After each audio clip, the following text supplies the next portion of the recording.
Estás escuchando Cardiólogos 360. Hola, bienvenidos todos. Nos encontramos otra vez aquí en Cardiólogos 360. Soy María Sánchez Lagarde y me acompañan mis compañeros, el doctor Rafael Colman y el doctor Cristian Caseus. ¿Cómo estáis, chicos? Hola María, un placer. Hola María, ¿qué tal? Bueno, hoy nos enfrentamos a un tema que es una de mis pasiones, que es la fibrilación auricular, pero en el paciente deportista.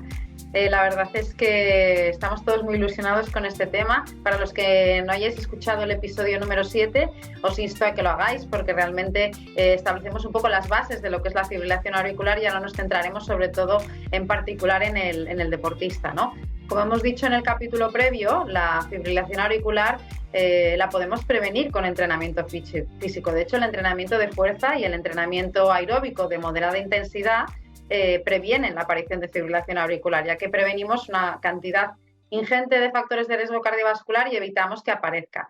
Pero en los últimos años hemos visto que de manera sorprendente altos volúmenes de entrenamiento aeróbico, de resistencia, favorecían la aparición de fibrilación auricular, incluso aumentaban 5 veces la aparición de esta. Entonces, en este capítulo lo que vamos a ver es por qué aparece, en quién aparece, qué mecanismos tienen, qué debemos hacer ante esta situación y es un poco lo que vamos a tratar, ¿no? Yo quería empezar diciendo un poco qué tipo de entrenamiento provoca la aparición de fibrilación auricular. Hemos dicho que es el entrenamiento de resistencia, pero cualquier tipo de entrenamiento de resistencia, pues lo que hemos visto es que los dos componentes del volumen de entrenamiento, que son tanto la duración como la intensidad, favorecen la aparición de fibrilación auricular.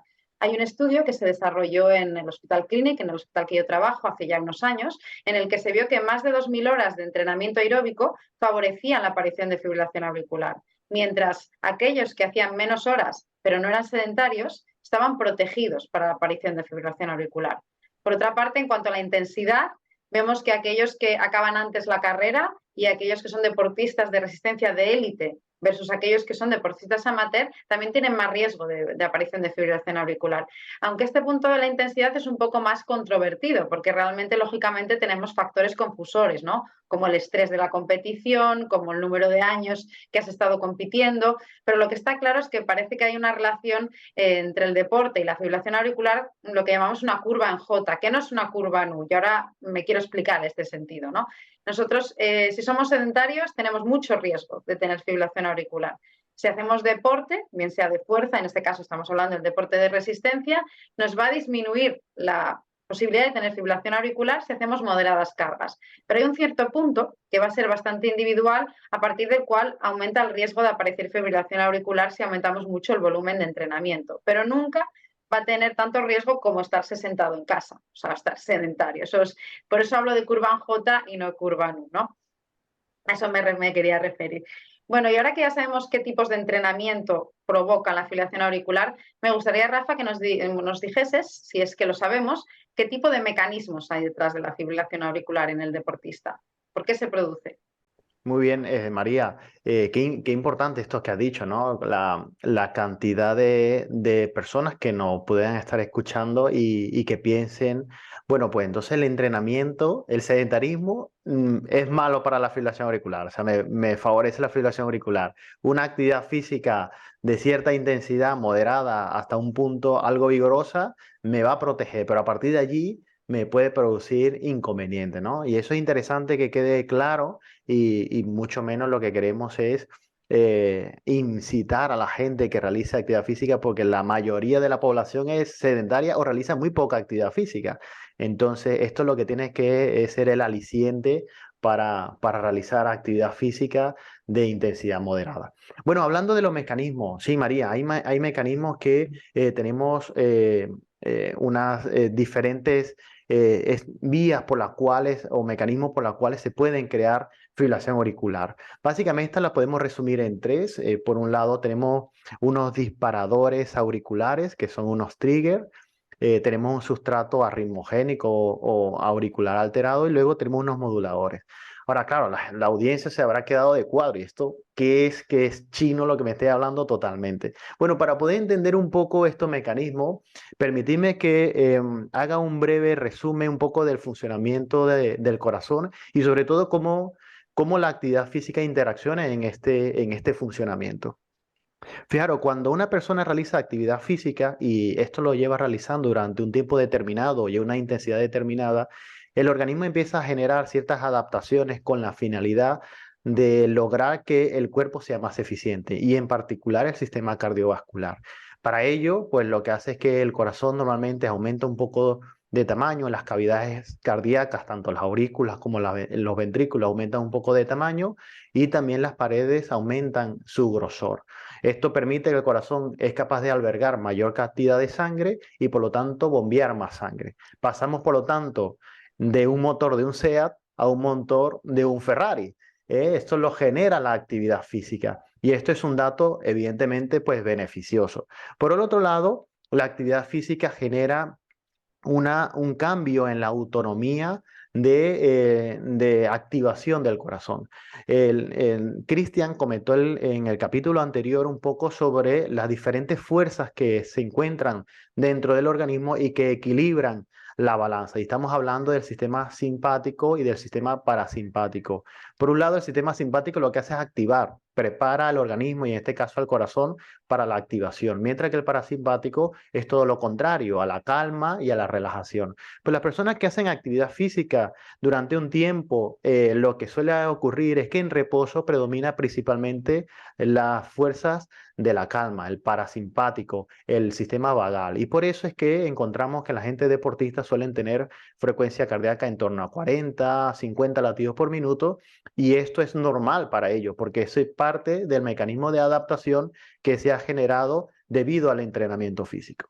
Pues todo lo que he dicho hasta ahora es normal y beneficioso, que os quede claro. Ahora bien, ¿qué es lo que ocurre entonces en el corazón de un deportista que desarrolla fibrilación auricular? Empiezan a confluir una serie de condiciones que van a generar este problema o estos mecanismos que he dicho previamente. Por un lado, el aumento de la aurícula, que es donde se produce la arritmia. La aurícula va aumentando de tamaño, este aumento de tamaño genera inflamación y la inflamación posteriormente genera fibrosis. La fibrosis, para que me entendáis, a la final es como el caldo de cultivo necesario para que se desarrolle la fibrilación auricular. Es la dinamita, o sea, él está preparando el terreno para que esto ocurra. Y por el otro lado, existe a nivel de la aurícula, en la aurícula izquierda, es la estructura del corazón donde llegan las venas pulmonares. Las venas pulmonares son las venas que llevan la sangre de los pulmones al corazón. Pues justo en el punto de transición, el punto de conexión entre las venas pulmonares y la aurícula, hay un sitio allí de transición que cuando predomina el sistema autonómico vagal y luego durante la actividad física el simpático, o sea, la activación, favorece a disparadores auriculares. Esto a la final lo que empiezan a aparecer son como latidos justo en este punto y esto se ha demostrado que en los deportistas que hacen mucha actividad física de alto volumen, estos disparadores, estos latidos ectópicos están aumentados. Entonces, por un lado tenemos la dinamita, que es el sustrato a nivel de la fibrosis, y por el otro lado tenemos la chispa, que son estos disparadores auriculares. En definitiva, cuando los dos se juntan, pues generan que la deportista puedan tener esta arritmia, esta fibrilación auricular. Así que estos son los mecanismos que están descritos para desarrollar la fibrilación auricular en deportistas. Muy bien, Rafa, súper interesante, la verdad. Creo que todos los oyentes lo habrán entendido, la verdad lo has hecho con un lenguaje muy claro. Pero ahora, una de las preguntas que me hacen los deportistas cuando hablamos de este tema, que lógicamente se asustan en este sentido, ¿no? Tengo que dejar de hacer deporte. Todos los deportistas que hacen altos volúmenes de entrenamiento van a desarrollar fibrilación auricular. Bueno, la respuesta es un rotundo no. Realmente es un pequeño porcentaje, no desdeñable, pero pequeño. Y lamentablemente el problema es que no sabemos fenotipar o describir exactamente quién es aquel que está en mayor riesgo de desarrollar fibrilación auricular. De hecho, desde el Hospital Clínic, y liderado concretamente por mí, estamos desarrollando un proyecto de investigación en el que este es el objetivo, ¿no? Ver cuáles son los factores favorecedores de la aparición de fibrilación auricular y cuáles son los factores protectores de aparición de fibrilación auricular en el deportista. Siempre con esta visión que los tres tenemos, ¿no? Esta visión holística, en la que no solo evaluamos el volumen de entrenamiento, sino todo el ambiente del deportista en sí. Pero sí sabemos algunas cosas. Una de las cosas que parece clara es que el riesgo de padecer fibrilación auricular relacionada con el deporte parece ser que solo es en varones. Es decir, hay un estudio que concretamente es un metaanálisis que incluye más de 650.000 deportistas, es decir, muchos deportistas, en el que se vio que moderados volúmenes de entrenamiento de resistencia eran protectores de la aparición de fibrilación auricular, tanto en mujeres como en varones, pero cuando pasábamos de ese punto, como antes comentábamos, altos volúmenes favorecían la aparición de fibrilación auricular solo en varones. De hecho, en mujeres, si aumentábamos más estos volúmenes de entrenamiento, el factor protector del entrenamiento era aún mayor. O sea, esto es un dato bastante importante. Es verdad que el número de mujeres incluidas en los estudios son muy pocos. Esperemos que en un futuro tengamos muchos más, pero es llamativa esta diferencia, ¿no? También hemos visto que hay otros factores que favorecen la aparición de fibrilación auricular, como es el estado emocional. Tanto los síntomas depresivos como el estrés crónico, como la ansiedad favorecen la aparición de fibrilación auricular, el consumo de ciertas drogas, como la cocaína, las anfetaminas, lógicamente favorecen con esta descarga adrenérgica que producen, y hemos visto también que un desbalance, no solo el volumen de entrenamiento, sino cuál es la relación entre la carga de ejercicio que tú haces y los descansos que tú haces. Si esto es realmente cercano al sobreentrenamiento, también favorece la aparición de fibrilación auricular, ¿no? Y ahora quería dirigirme a Cristian, que sé que es un apasionado de la dieta y la suplementación, de la nutrición en general. Si él conoce algunos tipos de alimentación o suplementación que podrían favorecer la aparición de fibrilación auricular o, el lado contrario, protegernos, ¿no?, de la aparición. Chicos, estoy disfrutando muchísimo de escucharlos, de hablar de todo lo que vivimos día a día y ir poco a poco resolviendo todas las inquietudes, los temores que nuestros pacientes nos van plasmando, ¿no? Y muchas gracias por permitirme responder esta pregunta, María, que uno a veces dice, bueno, ok, interviene en ciertos factores de riesgo, como comentamos, ¿no? O sea, porque muchos deportistas son hipertensos, algunos deportistas son obesos. Bien, interviene también la intensidad y el volumen de horas que dedico al deporte para también tener fibrilación auricular. Pero ¿qué hay de la alimentación, ¿no? O sea, ¿qué hay de la suplementación, ¿no? Bueno, el tema es muy extenso y yo al menos voy a tocar 3 puntos que he plasmado un poquitito en relación al feedback que voy teniendo con mis pacientes y acorde a la información científica que tenemos más actualizada.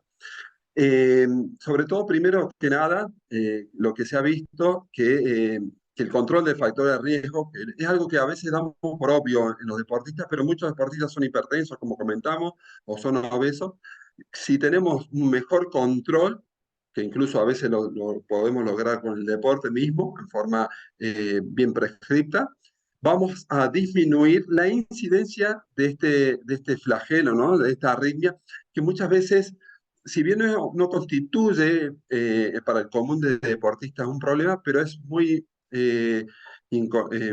molesta, no permite desarrollar plenamente la actividad del deportista, hace que si un deportista, a veces también de élite, o que está en una situación de competencia, se vea aislado de esa práctica y pueda perder la temporada. Entonces, primero que nada, sobre todo que lo resume, hay un estudio que se llama estudio RACE3, cómo lo describe de que el simple control de los factores de riesgo vamos a disminuir esta incidencia.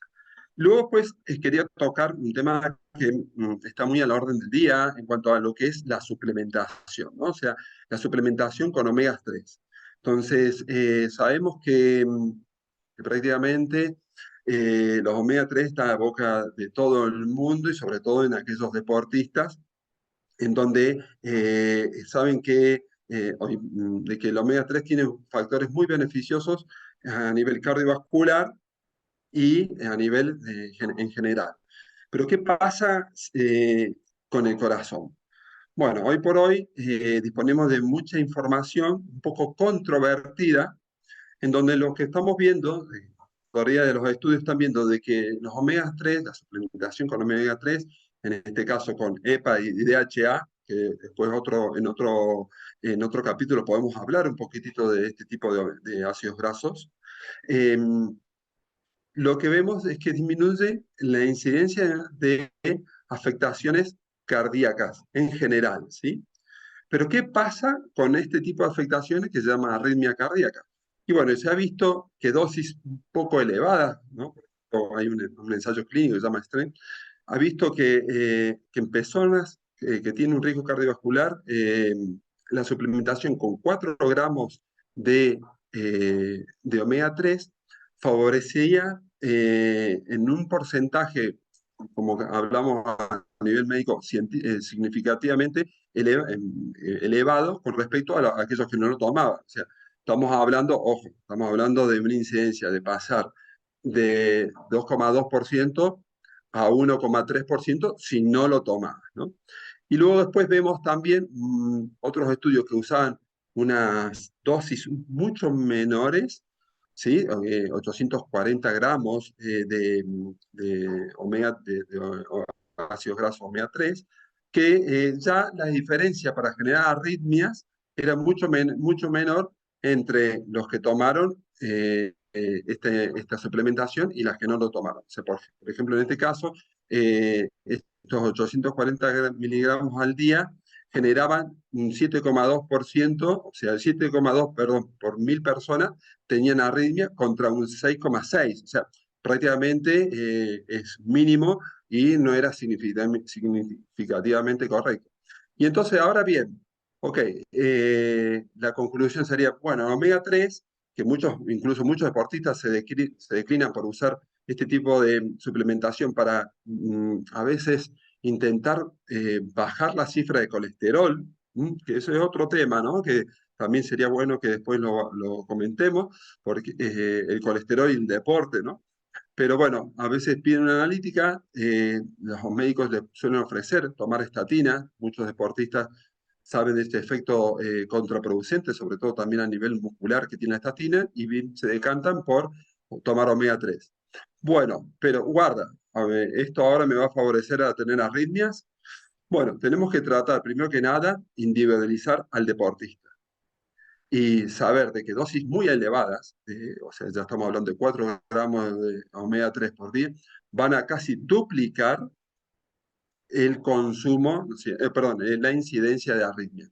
Pero dosis un poquito más bajas, como de casi un miligramo al día, nos va a permitir estar en una situación estable y obviamente que en consenso junto con los hallazgos que vea el médico en cuanto a la carga de entrenamiento, en cuanto al tamaño de la aurícula izquierda que se valora en una ecografía cardíaca y la hipertensión arterial y todos estos factores pueden modular, ¿no es cierto?, el hecho de la incidencia de que este fármaco, perdón, o de que esta suplementación nos vaya a favorecer la aparición de esta arritmia. Y bueno, y por otro lado, quiero abrir con algo que tú misma, María, me has enseñado en el último congreso, trayéndonos información súper reciente sobre el café. Y antes de desplazarme la pregunta, chicos, ¿es el café un desencadenante de fibrilación auricular? Arritmia y café, ¿no? Sí, bueno, claro, es que no. ¿Me escuchas, María? Ahora yo ya sé la respuesta, básicamente, porque es la que lo he traído, ¿no? A colación el café. Pero te pillé así un poco. Pero Sí, realmente sí, yo es que inicialmente pensaba que el café o altas dosis de cafeína, lógicamente, podrían ser un factor favorecedor de fibrilación auricular, ¿no? Piensas, hombre, si me da una descarga adrenérgica, me sube la tensión, me sube la frecuencia cardíaca, bueno, probablemente tenga fibrilación auricular, ¿no? Pero bueno, pues los estudios dicen que como el entrenamiento, ¿no? La dosis es el punto. Todo a moderadas dosis suele ser bastante bueno, ¿no? sí, sí, total. Rafa, no sé si querés comentar algo o paso a contestar la pregunta Sí, con tu bueno, experiencia en cuanto al café. Sí, la experiencia es esto. Yo creo que esto es un mito que nos toca un poco ir derribando, ¿no? En relación al conocimiento popular. Sigue estando al pie del día. De hecho, mi madre ha estado conmigo hace unos días que ha venido de Venezuela y me dice, hijo, no voy a tomar café porque esto te puede sentar mal, ¿no? Y es esto, es que al final está metido en el conocimiento popular, arraigado de una forma tal porque bueno, es verdad que a lo mejor en tiempos anteriores no se tenían los datos que tenemos ahora, ¿no? Y ya sabemos que dosis ligera o moderada de café no generan problemas y no desarrollan fibrilación auricular, sino dosis mayores. Así que Sí, esto es un tema que creo que luego tendremos que tocar a profundidad, el café y la enfermedad cardiovascular y qué mitos vamos a derribar en este sentido. sí, totalmente. Mira, paso un poquitito a seguir con esa claridad que estamos aportando y qué bonito es derribar mitos, ¿no? O sea, cambian los móviles, cambian los coches, también cambia la medicina, ¿no? Y entonces nos vamos a ir actualizando. Desgraciadamente, eh, o gracias a Dios, a veces tenemos ese margen para decir, oye, pero doctor, hace 5 años me quitaste el café y ahora me lo pones. ¿Quién te entiende, no? Bueno, así son, así es la medicina y así es la evidencia que está viviendo muy potente. Y bueno, justamente comentar un estudio reciente en la revista Jack, ¿no es cierto? O sea, una revista prácticamente de referencia médica a nivel mundial, donde demostró, o sea, prácticamente viendo casi 228.000 pacientes, que 95 miligramos de café, ¿no es cierto?, ya permitían reducir la incidencia de café, perdón, de arritmia auricular, o sea, de fibrilación auricular en un 13%. Y uno dice, pero como tú comentaste, o sea, si el café me sube la tensión, se me vuelve más nervioso, me voy me va a dar más arritmia. Y no, justamente ahí está el tema. El café bloquea los receptores de adenosina, que es lo que nos hace sentir más fatigados, más cansancio, y justamente estas sustancias, las adenomias, que afectan al corazón, desde la fibrilación auricular e incluso a arritmias ventriculares, ¿no? O sea, se han hecho estudios, se han visto que hasta pacientes que han tenido infarto, el consumo de café ha reducido la incidencia de estas otras arritmias, que son arritmias ventriculares. Y uno dice, y bueno, ¿y cuánto? Bueno, gracias a Dios también para los amantes, va una buena noticia para los amantes del café, son dosis bastante altas, o sea, se estaban hablando de 500 a 600 gramos de café, o sea, de miligramos de cafeína, que son prácticamente 6 7 cafés diarios, podrían ser hasta seguros e incluso disminuir la incidencia de arritmia, ¿no? Esto cambia cuando ya subimos a 9 a 10 cafés por día, que ahí sí ya se ve aparejado de más problemas, sobre todo a nivel de arritmia. Y encima, es que encima no solamente el café tiene estas sustancias beneficiosas que van a favorecer al tema de arritmia, sino que el café, el té, el cacao, tienen antioxidantes, crucial para el deportista, sobre todo de alta intensidad, para evitar una oxidación exagerada. Entonces, sí que tendremos que tocar, desmenuzar un poco más de todos los beneficios a nivel cardiovascular que tiene el café, pero para abordarlo hoy por hoy, en el tema que nos está tocando, el café es beneficioso para evitar arritmias cardíacas, sobre todo fibrilación auricular. ¿Qué sucede? Guarda un inciso. Tenemos que evitar las bebidas, por ejemplo, tipo energéticas que comentamos en el capítulo anterior, que que son altas dosis de cafeína, o sea, pueden ir entre 150 a 500 miligramos de cafeína, que son administradas en forma aguda, y eso ya es otra situación que puede generar, sí, un trastorno en el ritmo cardíaco, ¿no? Entonces, vuelvo a remarcar, para los amantes de café, y sobre todo si eres deportista, y si quieres mejorar tu rendimiento, y encima quieres ser más saludable, bienvenido al café. Podemos manejarnos entre unas dosis, o sea, de 300 a 500 miligramos por día de cafeína. Estamos hablando de entre 3 y 5 o 6 cafés por día. Pero en este caso también siempre individualizar, porque no a todos nos va el mismo zapato, ¿no? Y a muchas personas, sobre todo si notan que toman café y empiezan a sentir palpitaciones, arritmias, etcétera, obviamente que en esas personas tal vez no sea beneficioso el uso del café.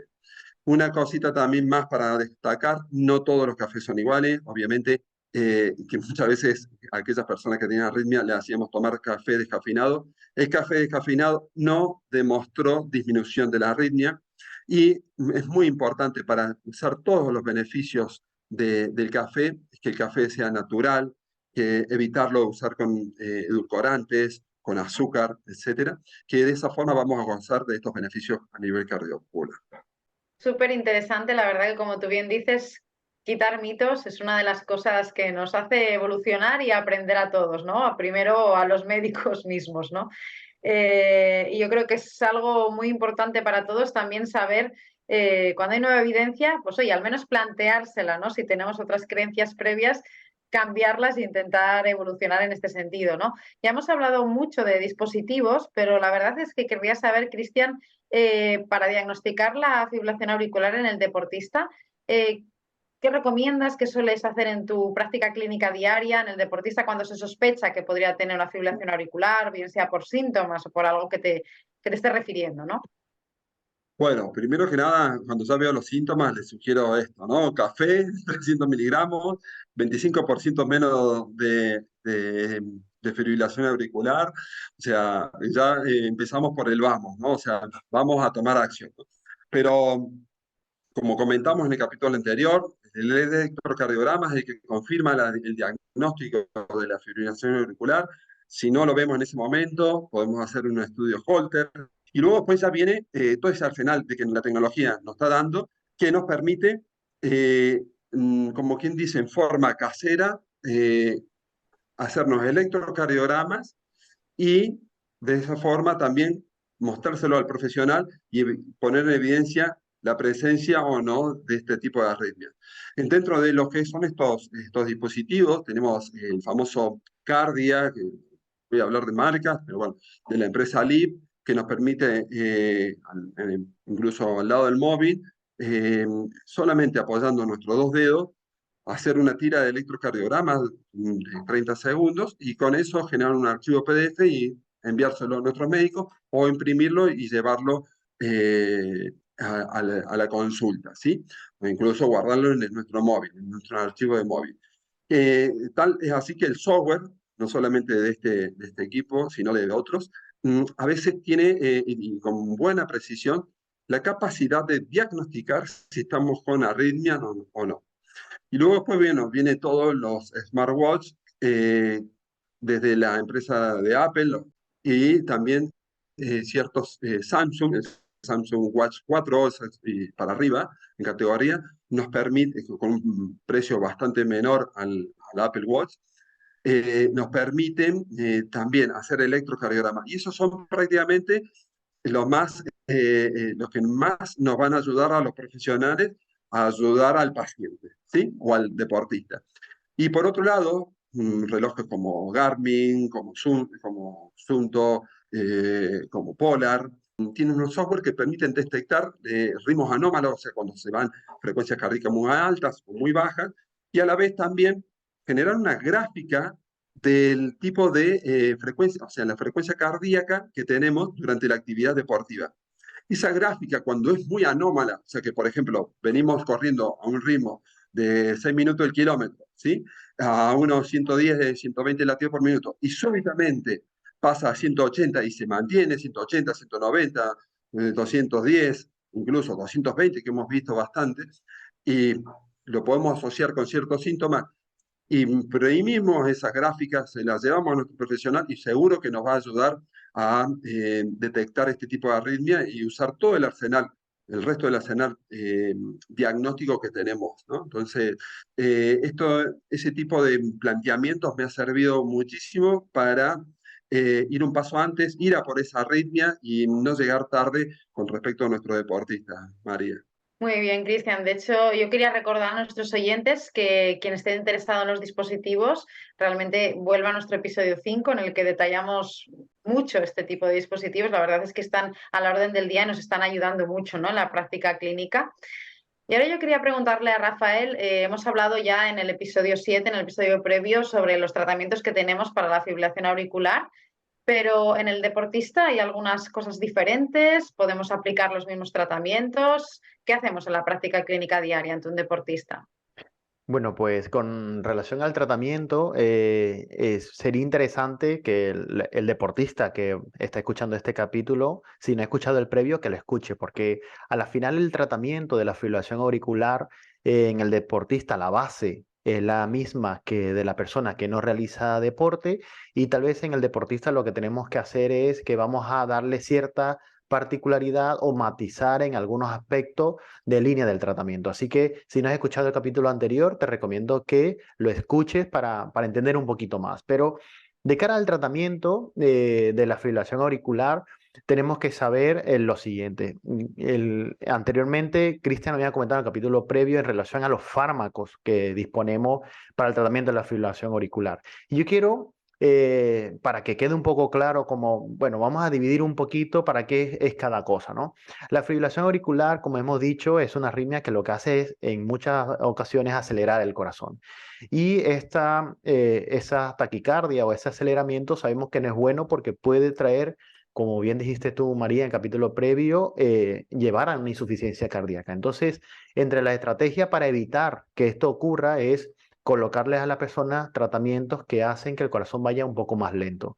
En esto tenemos los beta bloqueantes, tenemos otros medicamentos bradicardizantes y podemos allí tener diferentes nombres que puede sonar a la audiencia si están tomando algo de esto, como puede ser bisoprolol, carvedilol, Enconcord, etcétera, ¿no? Y estos tratamientos lo que hacen es enlentecer el latido del corazón con la finalidad de que si la arritmia aparece, no se acelere tanto.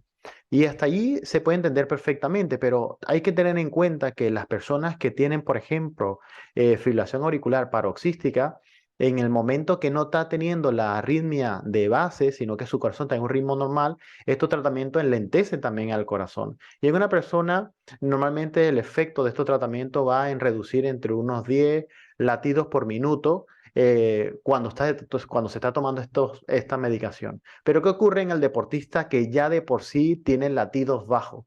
Que lo que va a ocurrir es que va probablemente a tolerar poco el efecto de estos medicamentos. Entonces, beta bloqueantes, medicamentos bradicardizantes, medicamentos que lentezcan el corazón, hay que tener en cuenta en los deportistas, sobre todo en qué tipo de deportista lo vamos a mandar, cuál es frecuencia cardíaca tiene, porque podemos tener inconveniente con esta población de deportistas al lentecerlo mucho y generarles más bien complicaciones en relación a bradicardia más intensa, sintomáticas, etcétera, etcétera.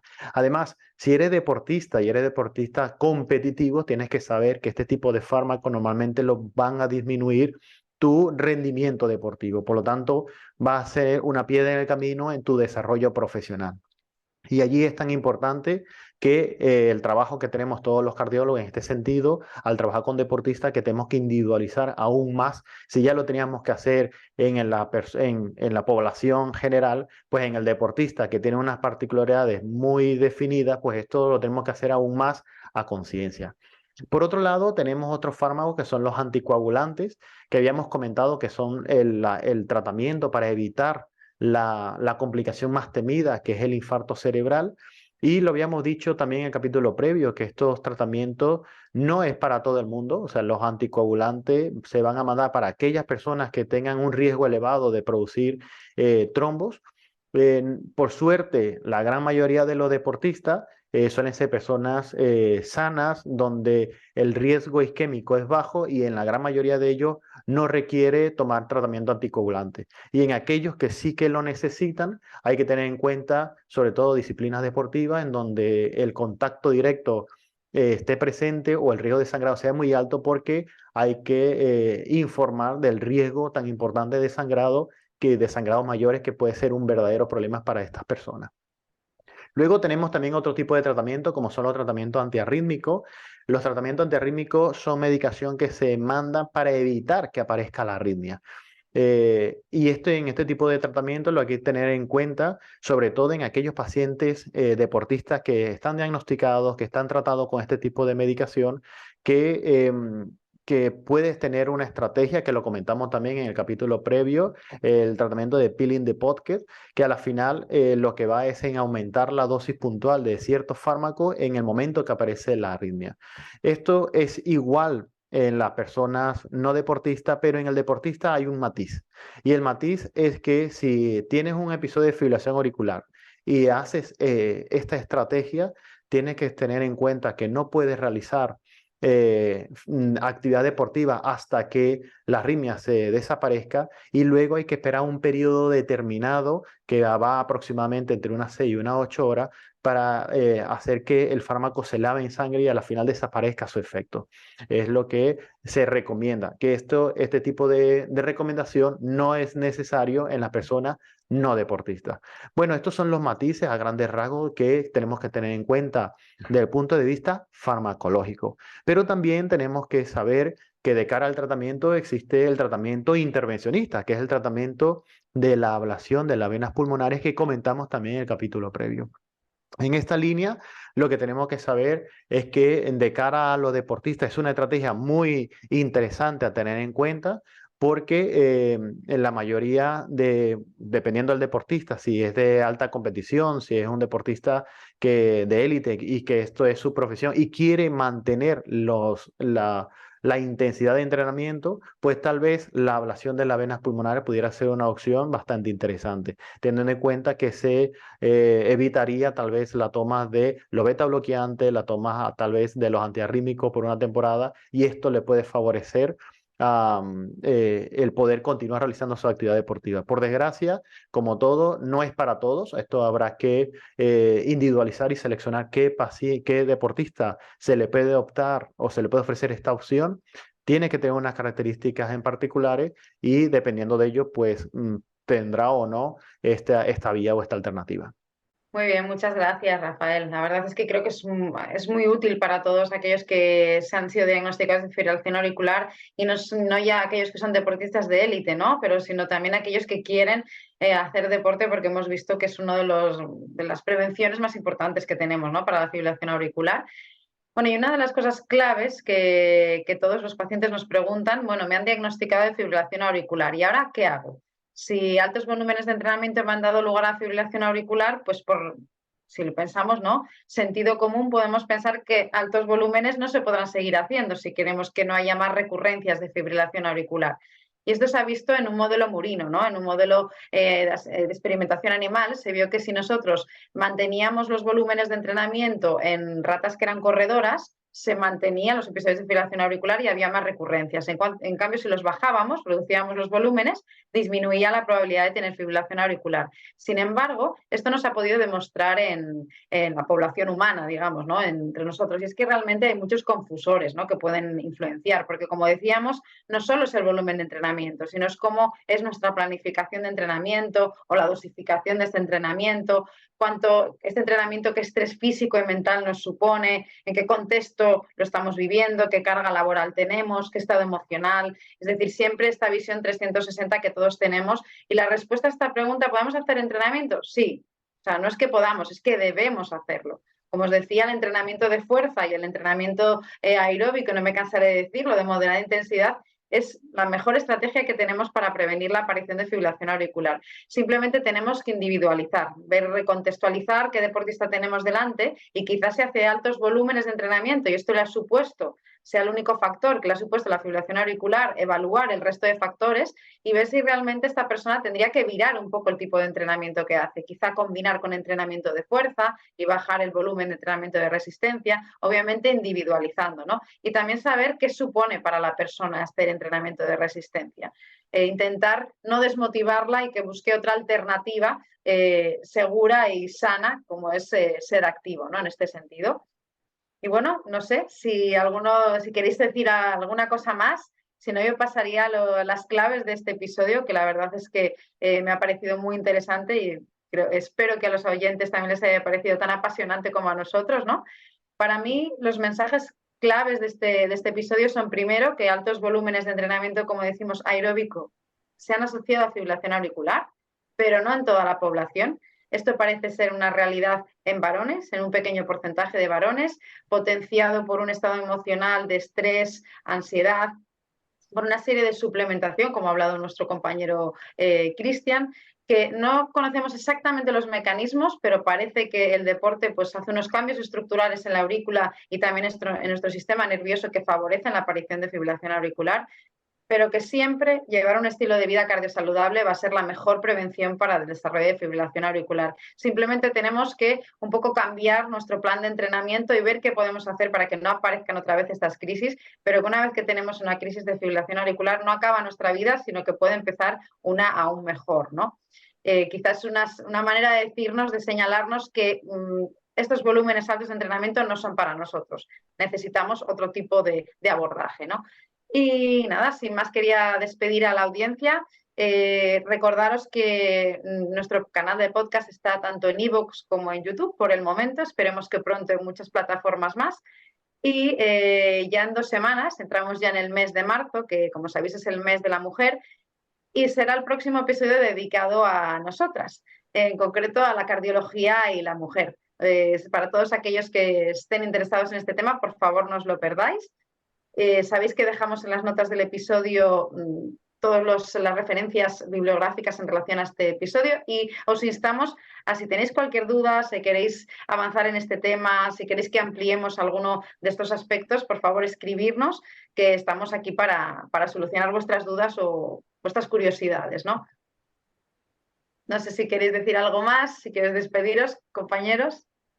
Claro que sí, oye, pues chicos, nada, agradeceros la presencia de vosotros. Estoy aquí como un oyente más, además de participar, un oyente más. Es un placer escucharlo a los dos, vuestros comentarios y la capacidad que tenéis de divulgar vuestro conocimiento, que sin lugar a dudas a la población, a los oyentes, a todas las personas que están allí detrás escuchándonos, son de mucha utilidad. Y recordarles a estas personas que Cardiólogo 360 es el canal que lleva la cardiología a la puerta de su casa. Así que no os pierdan el capítulo dentro de 2 semanas, que será muy interesante, dedicado a la mujer. Bueno, y yo quiero cerrar un poquito, aparte de afirmar lo dicho por María, lo dicho por ti, Rafa, de cómo nos transformamos en oyentes y divulgadores, ¿no? O sea, porque al fin y al cabo todo este trabajo en equipo y este trabajo integral creo que nos va a ayudar a poder aportar también más valor a nuestros pacientes día a día, ¿no? Incluso ahora usando estos métodos, estas tecnologías para estar en la puerta de otros pacientes en todo el territorio hispanoparlante, ¿no?